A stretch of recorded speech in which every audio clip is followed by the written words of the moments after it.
Yes po, partner in life, partner in business. So, syempre pa, hindi lang sila yung magsasaya. Part na kayo nun. Okay? Yun yung pinakauna kong nakikita dito. Other messages, meron kayong kailangan i-release dito. Ano yung i-release, Moonchild? Can be physically, mentally, emotionally. Yung ilang unhealthy, yung ilang demonyo. Ayan, the devil is here. Walang perfect. Minsan nasasobrahan or nakukulangan. Sa tulog ba ito? Ayan. Si Miss JFT kasi gising pa rin.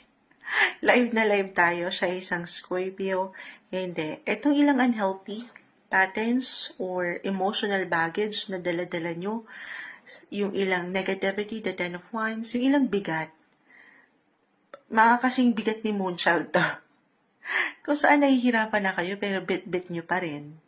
Paano na yan?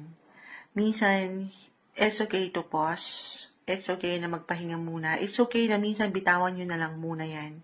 Yung ilang dalahin na yan. At pahintulutan nyo ang inyong mga sarili na higit na kumalma. At makita yung kaliwanagan. The Hermit po ay narito. Meron kayong gabay. Meron kayong suporta kahit sa simpleng pagpapayo sa isang ermitanyo. Ayan, nandito na kayo kay Moonchild. Isang ermitanyo. Hindi. It could be someone guardian, a parent, someone older, someone expert sa inyong